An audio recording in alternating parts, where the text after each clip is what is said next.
quero agradecer também um amigo muito querido que tem nos recebido e nos acompanhado com um carinho de irmão, que é o Alexandre. Não é?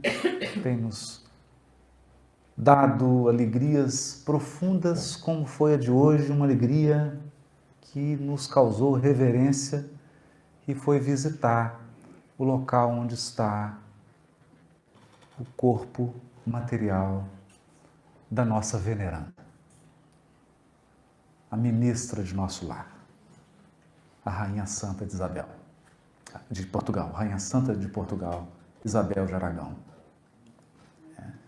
Realmente sentimos uma profunda emoção e temos, ao final da nossa reflexão, algo que buscamos das suas lições aparentemente singelas. Há um episódio em que o Chico teria recebido uma mensagem da veneranda e alguns companheiros, então, o procuraram dizendo que era uma mensagem muito simples. Então o Chico disse, olha, eu vou consultá-la. E a consultou e ela pediu que dissesse assim, que recebessem com todo carinho a mensagem, porque ela era simples mesmo. Era o que ela tinha para oferecer. Isso nos remete a um início do nosso tema. Allan Kardec, depois de coordenar o ensino dos espíritos superiores na magistral obra O Livro dos Espíritos, depois de sistematizar aqueles princípios imutáveis da doutrina espírita, Deus, a existência dos espíritos, a evolução espiritual, aqueles elementos básicos que nenhum de nós poderá abandonar sob pena de comprometer a sua compreensão do Espiritismo, escreveu então, num período de repouso, em Saint-Adresse, litoral francês, a obra O Evangelho segundo o Espiritismo, e na sua introdução ele irá escrever: muitos pontos da Bíblia, dos Evangelhos e dos autores sacros em geral, somente são ininteligíveis, ou seja, incompreensíveis, por falta da chave. Da chave que faculta, que proporciona a compreensão desses textos.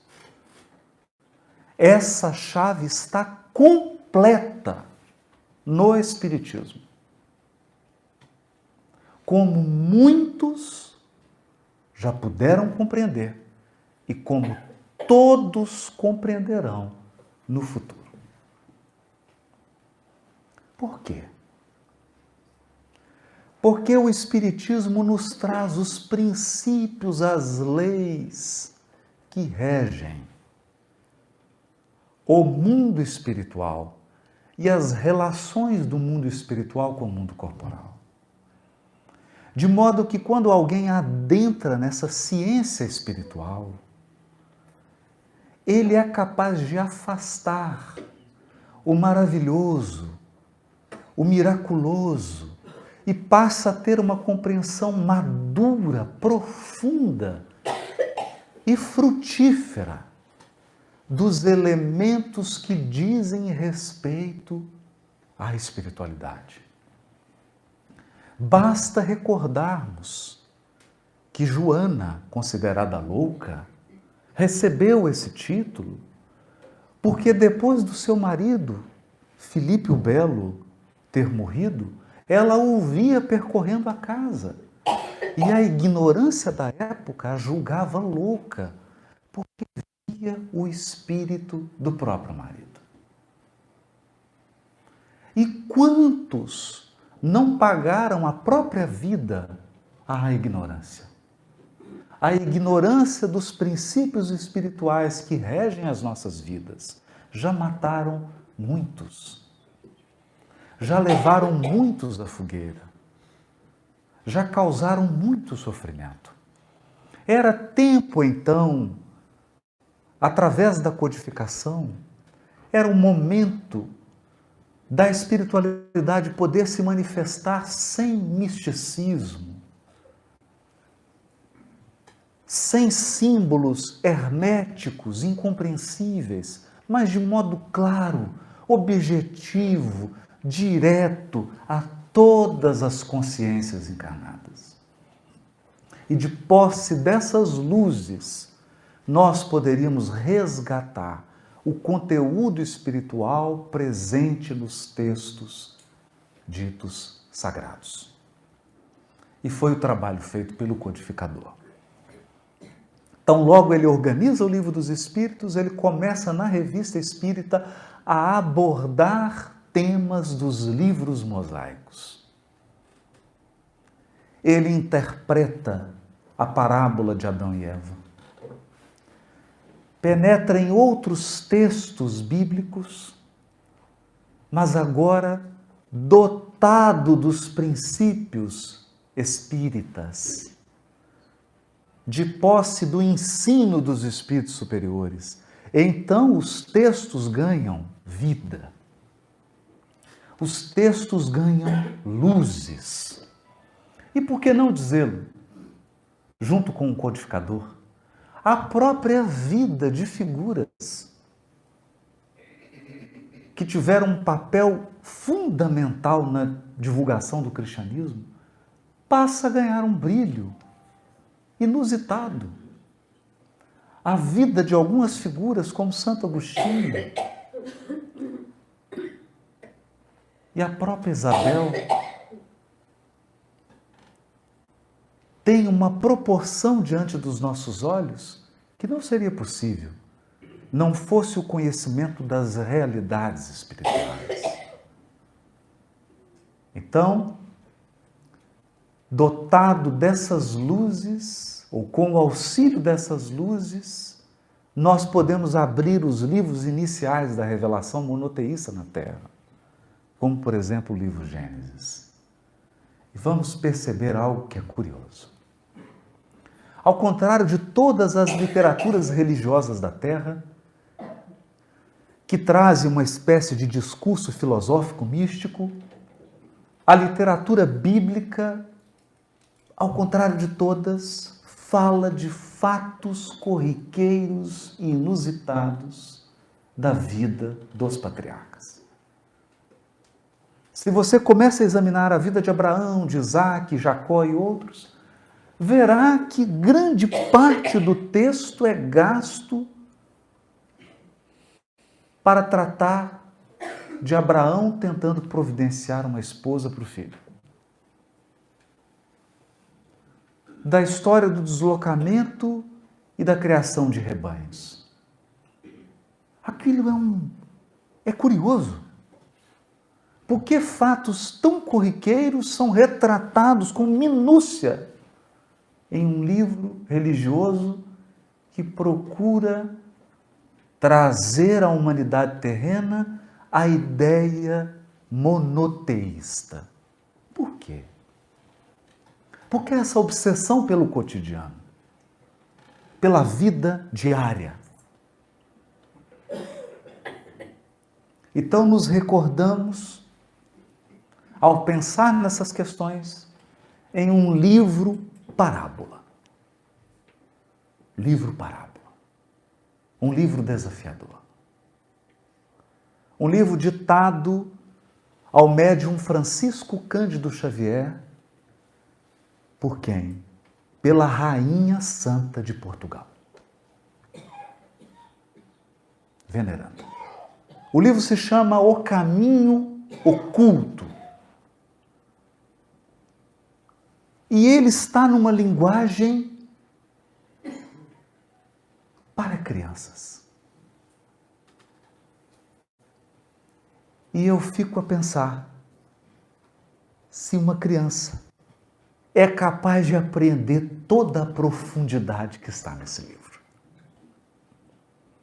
Então penso que Veneranda escreveu para nós, suas crianças espirituais.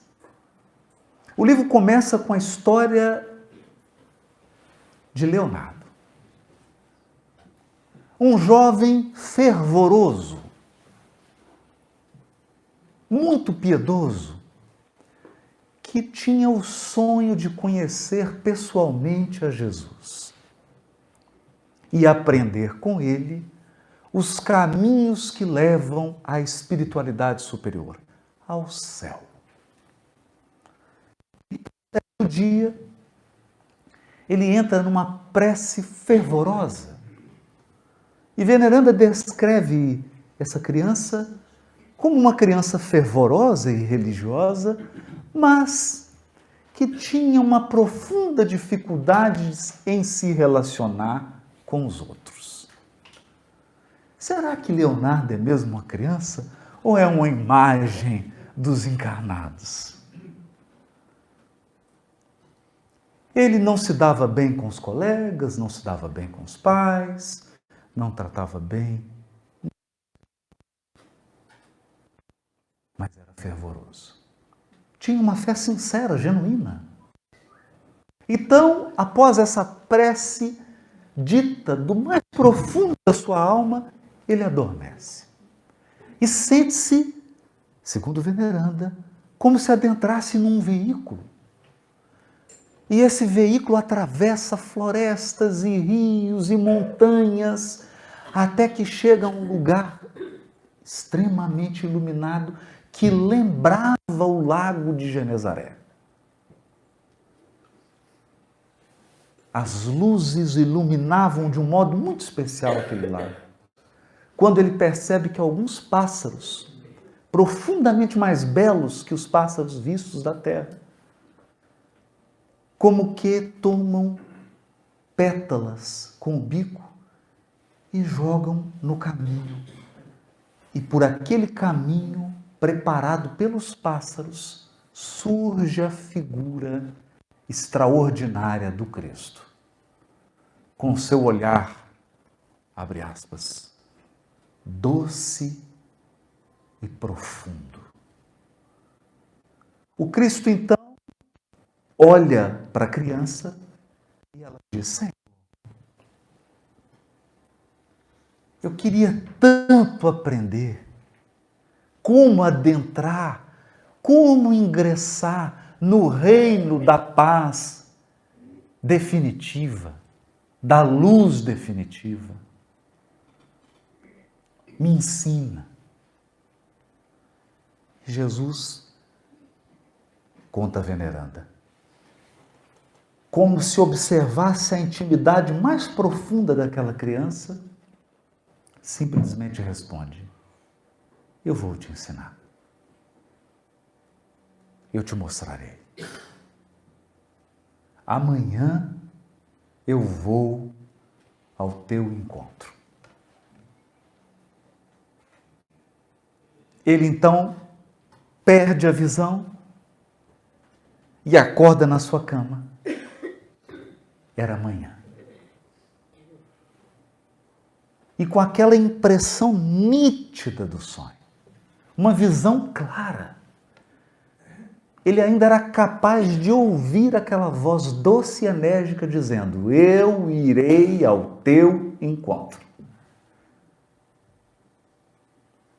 Ele acorda, toma o café, ou o pequeno almoço.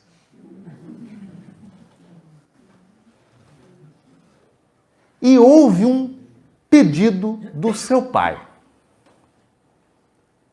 É que, em função das chuvas no dia anterior, uma parte da terra se desprendeu e invadiu a horta da família. Eles moravam em uma quinta. E aquele barro, aquela terra, invadiu a plantação das verduras e o pai, então, lhe pede auxílio. Leonardo, meu filho, auxilia teu pai. Precisamos proteger a horta que nos alimenta. Mas ele, tomado de preguiça, inventa uma desculpa e diz ao pai que precisava estudar e que não poderia auxiliá-lo. Olha a extensão do trabalho a ser feito não se anima, inventa desculpa. E o pai, então tá, meu filho, se você vai estudar, então vá. E eu cuido da nossa horta. Tão logo ele havia dito essa mentira, porque não pretendia estudar, pretendia sair a fazer coisas erradas com os demais amiguinhos, ele encontra uma multidão de formigas invadindo a plantação de laranja que havia na quinta da sua família. Ele percebe que aquelas formigas como que picavam todas as folhas e com o tempo aquilo poderia provocar uma verdadeira destruição no pomar. Mas diante do trabalho a ser feito, ao invés de chamar o pai, ele não se anima e segue adiante. Prossegue em direção à sede da sua casa. E então vê que um trabalhador da quinta o chama para que ele avisasse ao pai, porque a vaquinha que providenciava todo o leite e sustento para a família estava adoecida. Ele então vai ao local, percebe que a vaquinha realmente apresentava sinais de doença, mas prefere acreditar que ela fingia, pega uma vara e agride a vaquinha, não acreditando que realmente ela estava com alguma doença. Segue adiante, alguns amiguinhos o chamam para ir até a vila próxima da quinta. Ele se dirige até a vila e lá havia um mendigo que lhe pede pão ou alguma moeda. Ele, ao invés de ajudar ao mendigo, zomba daquela figura e, junto com seus colegas, causa uma verdadeira humilhação àquele pedinte. Depois de toda essa balbúrdia, ele volta para casa e vê um pássaro ferido no ninho e impiedosamente ele busca uma pedra e atira no pássaro e mata a mãezinha dos filhotes. Esse é o dia do nosso pequeno Leonardo. E durante todo o dia, ele aguardava que Jesus fosse ao encontro dele. Quando o jantar é servido em casa, ele pede para a mãe um pedaço de carne, a mãe diz que não há carne, e ele então faz uma verdadeira pirraça. Responde à mãe, ofende, com um comportamento todo inadequado.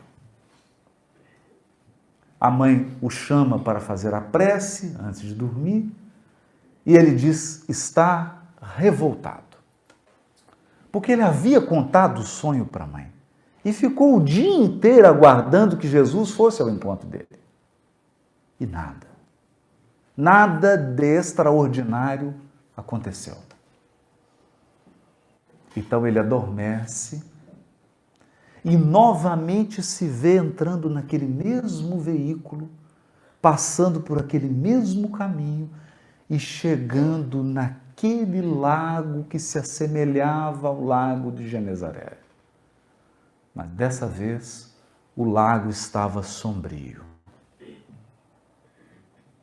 Ele então, como que sente um aperto no coração, até que a figura do mestre se desenha e se aproxima dele.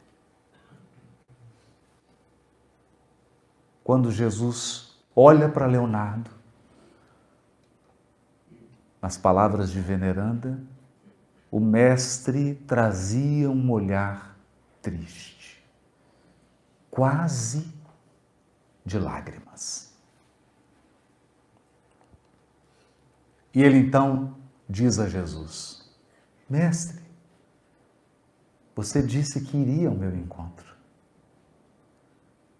E Jesus responde: mas eu fui, Leonardo. Eu fui ao teu encontro várias vezes. A primeira vez que te busquei foi no pedido do seu pai, para que pudesse salvar a horta que abastece a toda a sua família. Depois, no pedido silencioso do laranjal, no pássaro que você roubou a vida, na vaquinha adoecida que dá leite e sustenta a toda a sua família. E no curso, no decorrer do dia, no mendigo, no coleguinha que lhe pediu um livro emprestado e você não deu, em diversas circunstâncias eu o procurei, mas você não foi capaz de perceber a minha presença e ouvir o meu convite. Até que o dia findou-se e nem mesmo através dos carinhos da tua mãe você foi capaz de notar. Nos apelos que eu te fiz através da mãezinha para a oração de arrependimento, não me ouviste, Leonardo. O dia que eu dediquei todo a você foi completamente menosprezado.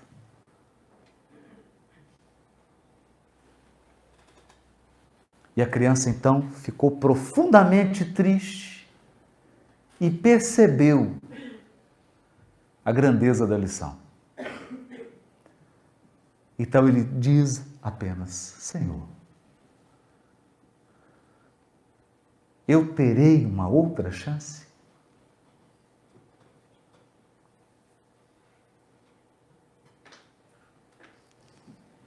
O mestre se afasta e quando ele já acreditava que ficaria sem resposta, o mestre se vira e diz: amanhã eu tornarei a te procurar.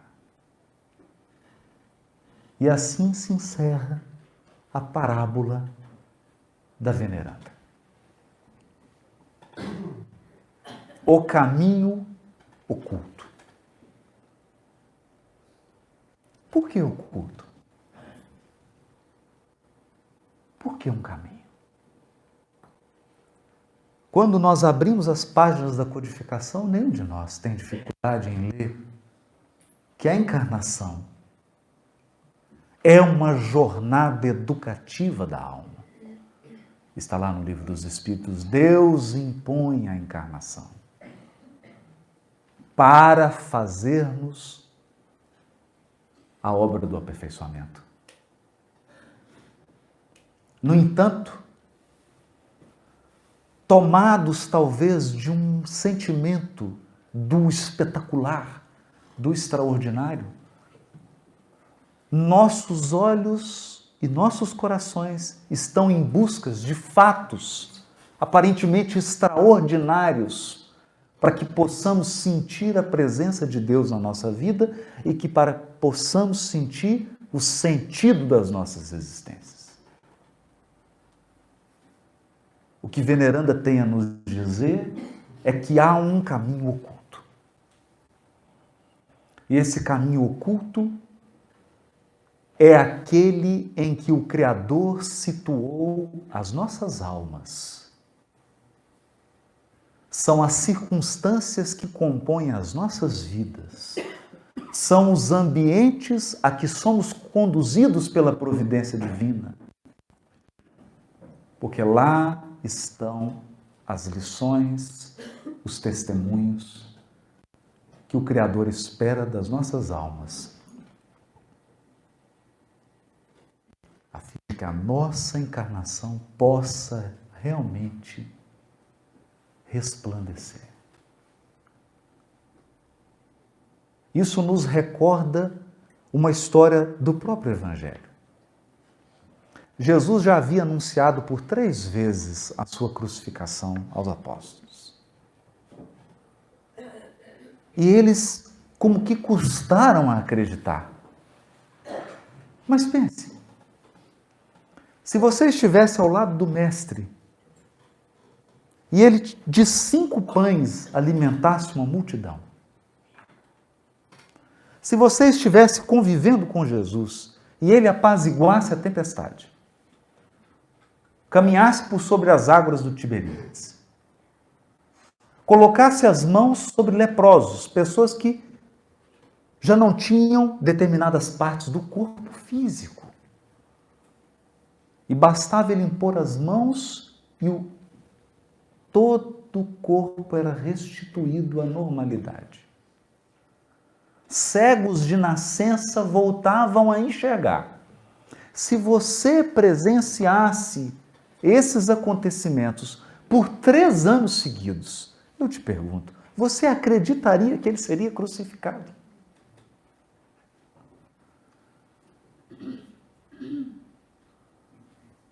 Não seria fácil. Então, os apóstolos como que não ouviam esse aviso. Ele então avisa pela 3ª vez e diz aos apóstolos: preciso ir a Jerusalém. Está no capítulo 9 do Evangelho de Lucas. Mas quero passar pela Samaria. Proposta inusitada. Porque se você está na Galiléia e quer ir para Jerusalém, basta ir pelas margens do Jordão. É como caminhar às margens do Douro. E se encantar a cada passo. Era um oásis de verdura. Mas ele prefere o caminho mais difícil, mais longo, mais perigoso. O caminho do deserto pedregoso, passando por dentro da Samaria, que afinal era um povo inimigo. Havia se separado. Alguns anos depois do reinado de Salomão, judeus e samaritanos se odiavam. E então, o apóstolo João, se oferece a ir na frente para pedir. Ora, há uma regra no Oriente, sobretudo na região dos desertos, sejam desertos de areia, sejam desertos pedregosos, de oferecer hospedagem. Porque nenhum peregrino sobrevive sem hospedagem. A hospitalidade é uma regra comunitária. É como que uma regra de direito internacional. Ela deve ser observada. E dizia, transferisse essa regra, um fogo descia do céu e queimava você e toda a família. É para não ter dúvida da regra. Então, João Evangelista se adianta, vai até a Samaria e diz, precisamos de hospedagem. E os samaritanos perguntam, vocês estão indo para onde? Jerusalém. Então, quem vai para Jerusalém passa para outro lugar. Aqui não tem hospedagem. Então, João Evangelista fica tão irritado e tão chateado com isso, que volta e diz para Jesus assim, mestre, os samaritanos não quiseram nos oferecer hospedagem. O Senhor quer que eu mesmo peça a Deus para enviar um fogo e queimar todos eles. Está escrito lá no 9. Está lá no capítulo 9. Não precisa nem o Senhor orar. Quer ver que audácia, não? Não precisa só rezar, não. Eu peço. Sei que o Senhor não gosta, deixa que eu faço isso. Eu já faço oração, queima todos os samaritanos. Todos, não sobra um. Jesus então responde a João, o Filho do Homem não veio para destruir, mas para salvar. E prossegue viagem. Sem água, sem comida, sem repouso, num deserto empedrado, quente, cheio de perigos, vence 150 quilômetros a pé. Chega a Jerusalém, imaginem, com sede, muita sede, fome, cansado. A hospitalidade tinha suas regras. Quando você recebia um peregrino, a primeira coisa que você fazia com o peregrino era trazer uma bacia, uma vasilha grande, com água fria, e pedia para o peregrino colocar os pés. É melhor do que ar-condicionado. Você molha o pé. Aliás, quando a gente está com muito frio, você coloca um escalda-pés, não é? E aquilo esquenta até o perispírito. Portanto, você oferecia aquela vasilha com água fria e o peregrino se refrescava. Depois, então, você oferecia água, pão. Essa era a hospedagem. Um local para que ele pudesse dormir, repousar. Então, Jesus chega com fome, sedento, com calor. Todos eles na expectativa de que iam encontrar o quê? Algo miraculoso em Jerusalém. Eles esperavam encontrar algum fato extraordinário? Não, esperavam encontrar pessoas humanas. Esperavam encontrar humanidade, sensibilidade, empatia. No entanto, quem vem receber Jesus tão logo ele chega em Jerusalém? Um doutor da lei.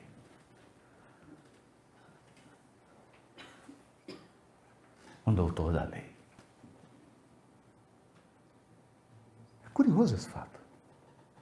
Ele não traz água, não traz pão, não traz nenhuma vasilha com água refrescante, nada. Ele não traz nada, a não ser a intenção de testar Jesus. Imagine você com sede, fome, calor, cansaço, e ao invés de receber hospitalidade, receber um teste maldoso. Na verdade, ele queria trazer alguma questão para que Jesus se embaraçasse, se tropeçasse e fosse preso.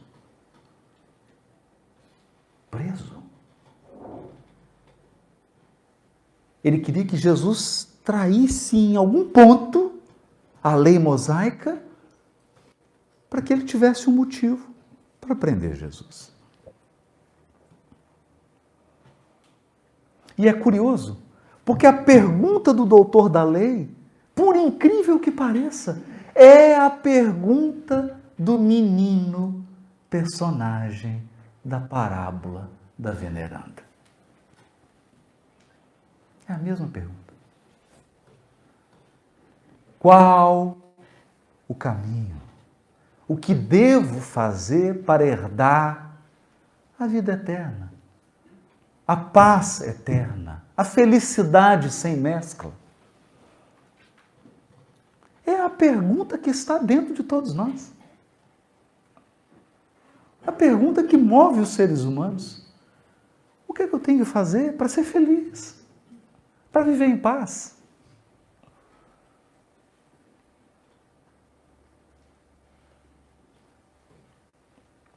E então, mesmo com fome, sede, cansaço, o mestre atua como um mestre. Como um mestre. Diz para ele, o que está escrito na lei? O que está escrito nos textos? que você examina todos os dias.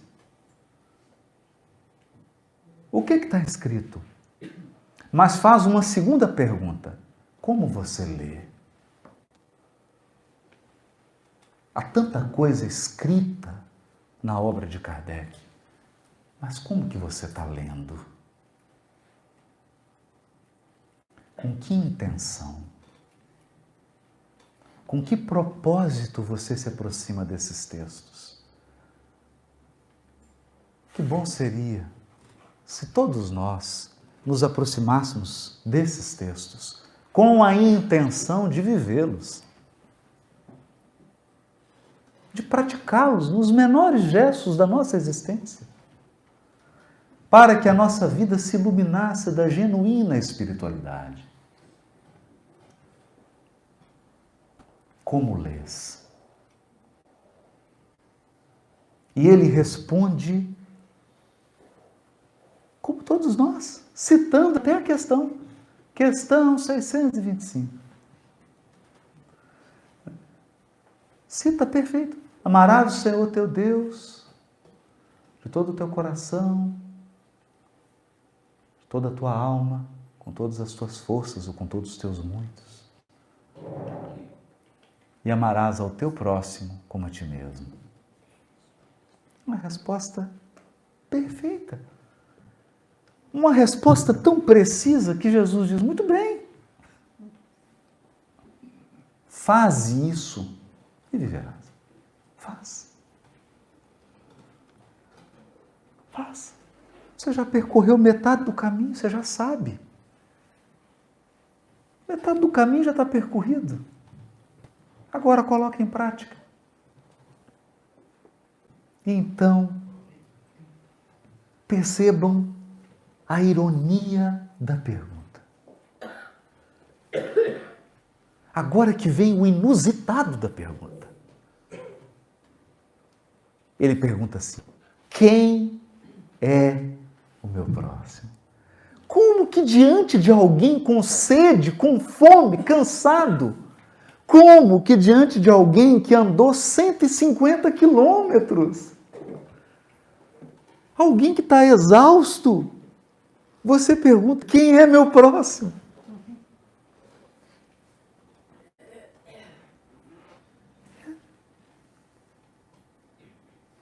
Então, quando eu penso nessa pergunta do doutor da lei, eu penso no título do livro de Veneranda, O Caminho Oculto.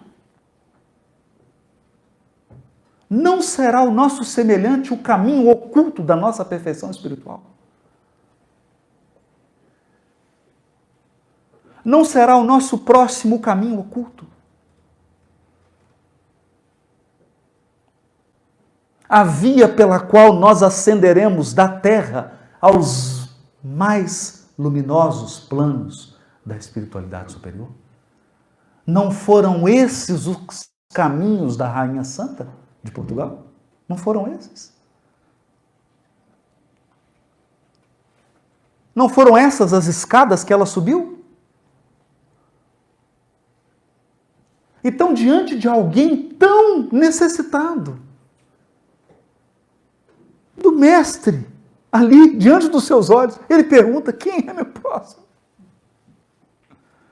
É uma cegueira. É uma cegueira para o outro. É um tão profundo centramento em si mesmo. É um olhar tão voltado para si mesmo, que é incapaz de perceber o outro. Então, Jesus, que jamais educa ferindo, e Jesus, que jamais humilha o aprendiz, não ofende o doutor da lei, conta-lhe uma parábola. Todos sabem. A parábola do bom samaritano, que é uma parábola estranha. Porque eu imagine que você é João Evangelista, que algumas horas atrás estava com vontade de pedir que descesse fogo aos céus e queimasse todos os samaritanos. Não foi isso que ele disse? Senhor, o senhor quer que ore a Deus para descer fogo e matar tudo quanto é samaritano? E agora vem Jesus e conta a parábola do bom samaritano. O João Evangelista deve ter olhado para baixo.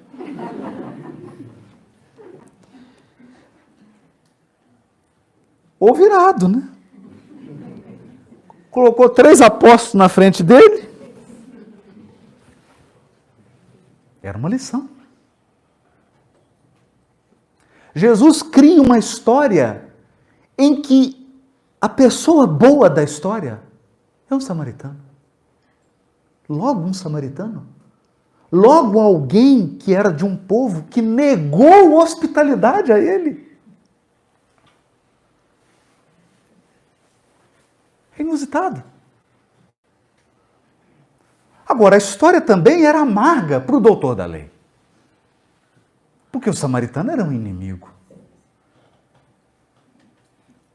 Imagine você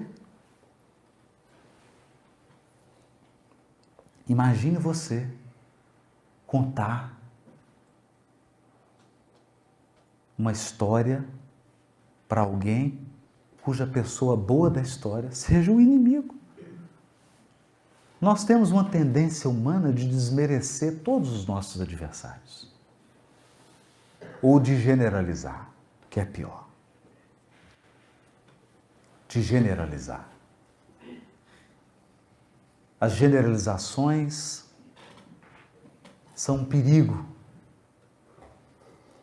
Porque nós nos esquecemos que as pessoas são indivíduos. Cada qual com as suas conquistas, cada qual com as suas lutas, com as suas dificuldades.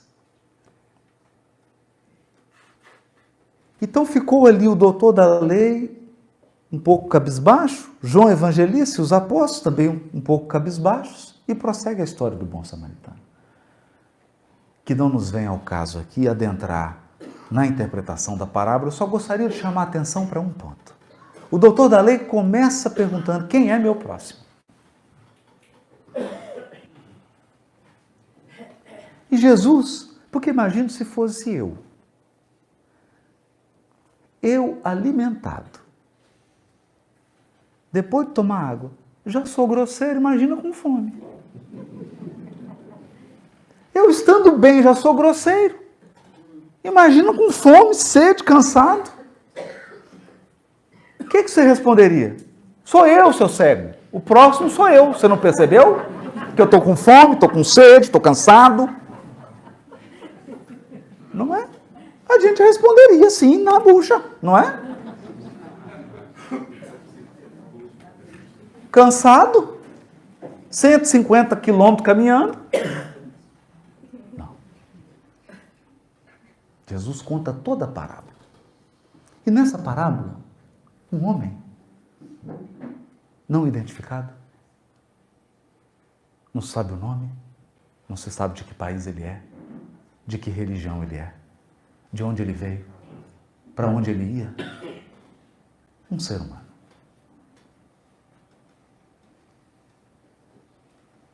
Foi atendido integralmente por um samaritano. Então Jesus finaliza a história com uma pergunta, que se tem alguém aqui que gosta de xadrez, eu chamaria que é um checkmate.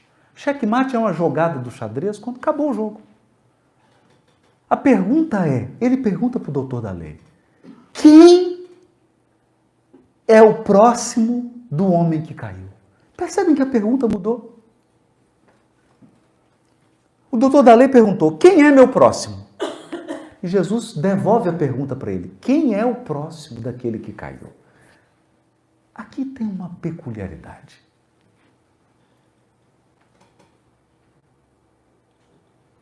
Nós lemos e fazemos palestras sobre caridade.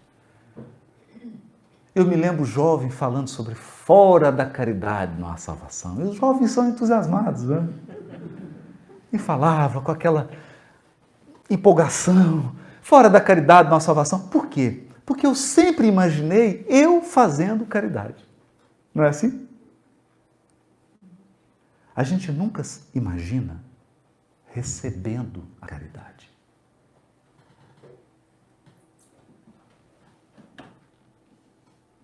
Porque se você está levando o pão, significa que você tem. Né? Se você sai daqui a levar o agasalho, significa que você tem em casa agasalho. Se é você que está aqui a receber alguém em sofrimento e conversando, orando e dizendo algo de consolo, significa que você está bem, está ajudando. Esse é um ângulo da caridade, é um ângulo maravilhoso. Mas existe uma outra face da moeda, que é quando você precisa da caridade. É quando você entra pelas portas do GEAC, desesperado, pensando em pôr termo à sua vida.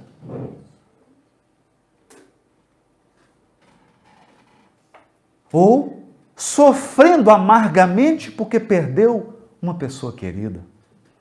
Ou porque uma pessoa querida o abandonou. Ou sofrendo um profundo revés financeiro, econômico. E você adentra aqui em desespero. Passa por aquelas salas, te colocam numa macazinha, uma caminha que eu vi ali, toda arrumadinha, bonitinha. Vem a orientação espiritual e você toma um passe e te aconselho a tomar mais passes. E você senta aqui e sente que aquele desespero começa a arrefecer. E você volta a sentir um pouquinho de esperança, um pouquinho de alívio. E então Jesus te pergunta, quem é teu próximo? E você não terá nenhuma dificuldade em dizer, o meu próximo é o que me deu o passe. O meu próximo é Leonor e Fernando que abriram as portas aqui e me acolheram. O meu próximo foi a pessoa que me recebeu aqui na casa.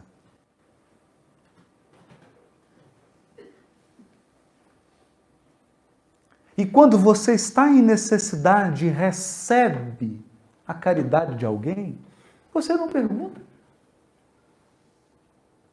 Você não pergunta qual é a religião da pessoa, você não pergunta qual a cor da pele, qual a preferência sexual.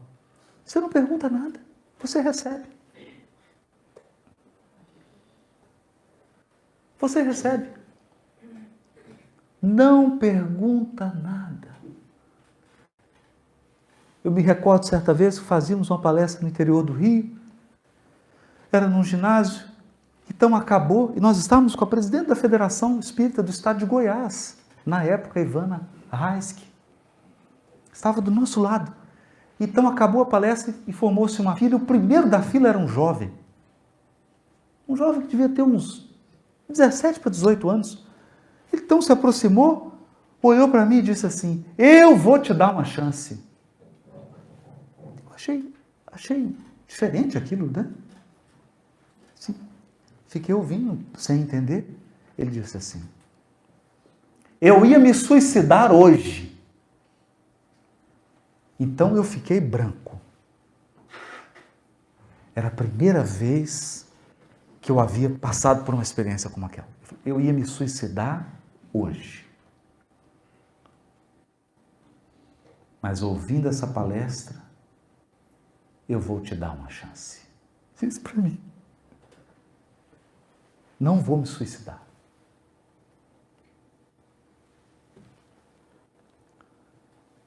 Então eu olhei para a Ivana, ela também estava pálida. Eu não sei de onde encontrei forças. Naturalmente, com a assistência dos amigos espirituais, peguei nas mãos dele e disse assim, só fui capaz de dizer para ele essas palavras, e por que você quer nos abandonar? Nós estamos todos aqui numa caravana, estamos todos aqui numa peregrinação, todos aqui sofrendo. Não tem nenhum de nós aqui que não tenha uma dificuldade. Todos estamos em luta e você quer nos abandonar? Não, junte-se a nós, vamos caminhar junto.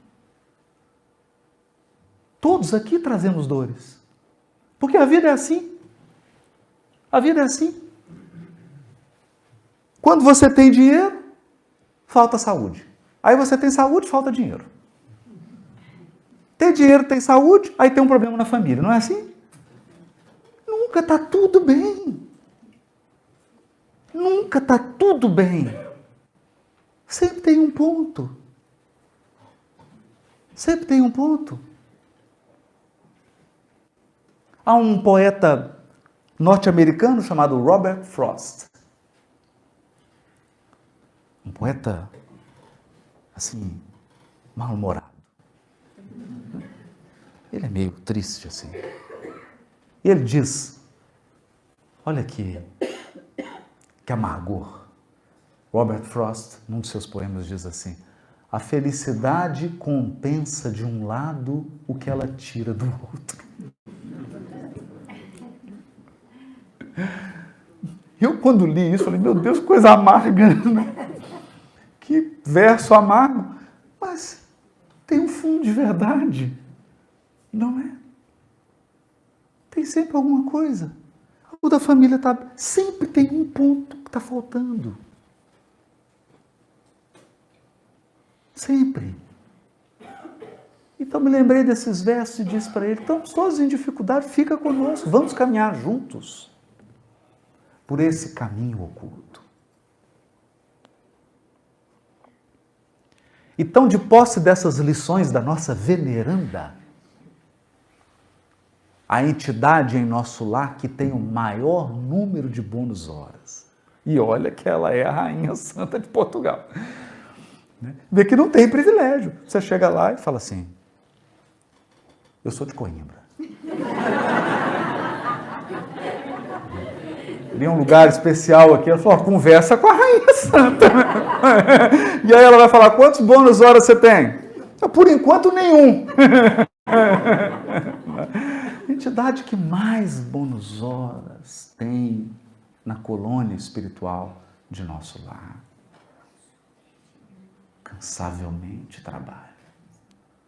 Atende a todos. Continua atendendo a todos, como fazia. Então, não é de se espantar quando você abre as páginas de Gênesis, do primeiro livro bíblico, e encontra histórias. Histórias. Histórias das vidas.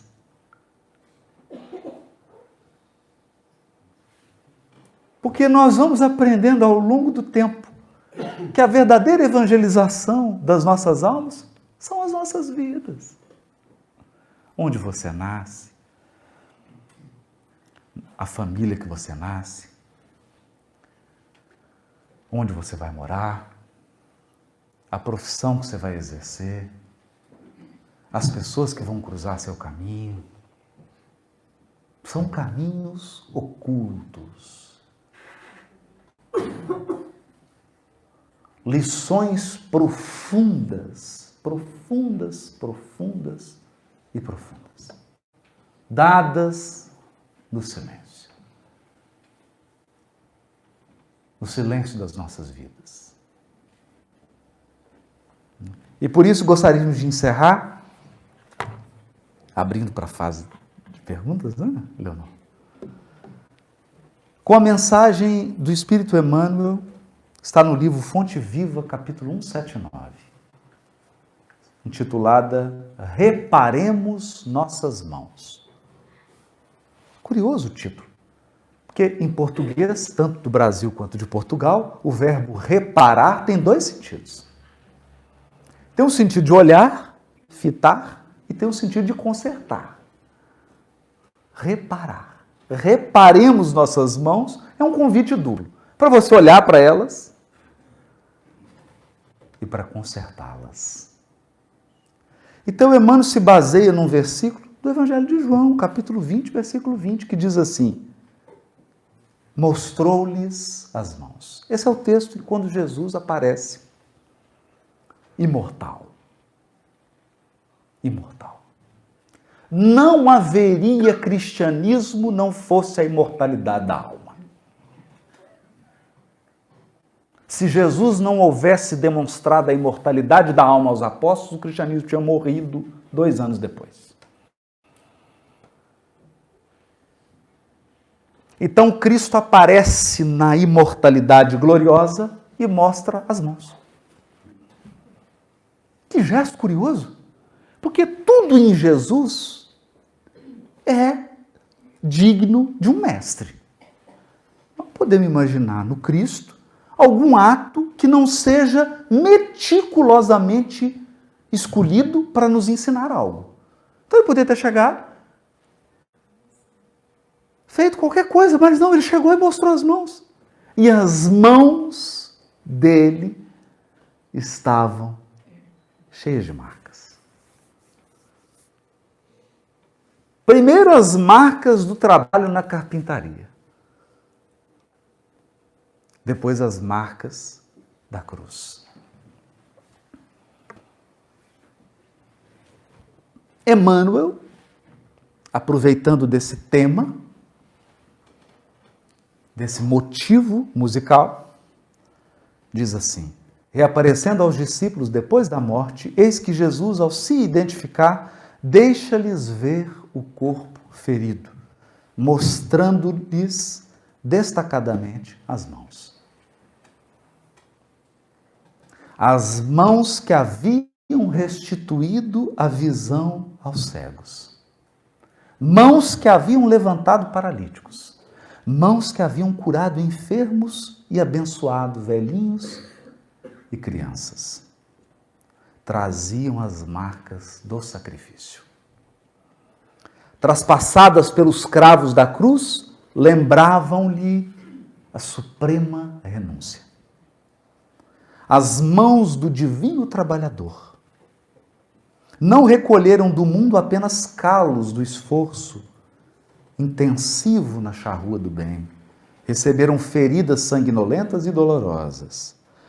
O ensinamento recorda-nos a atividade das mãos em todos os recantos da terra. O coração inspira, o cérebro pensa, as mãos realizam. Em toda parte agita-se a vida humana pelas mãos que comandam e pelas mãos que obedecem. Mãos que meiam, que afagam, que ajudam, mãos que ensinam.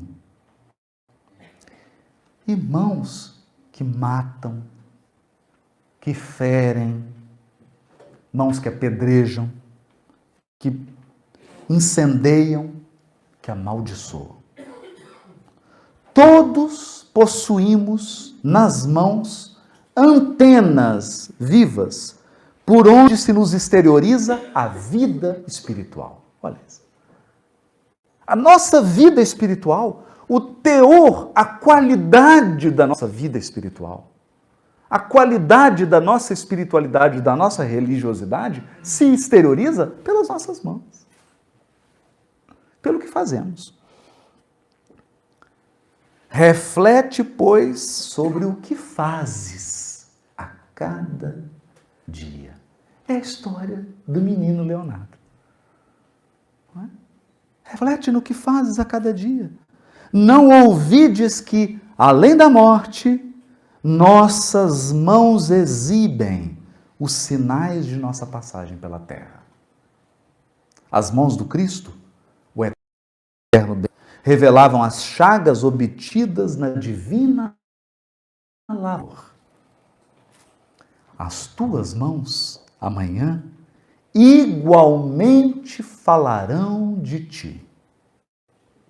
No mundo espiritual, onde, interrompida a experiência terrestre, cada criatura arrecada as bênçãos ou as lições da vida, de acordo com as próprias obras.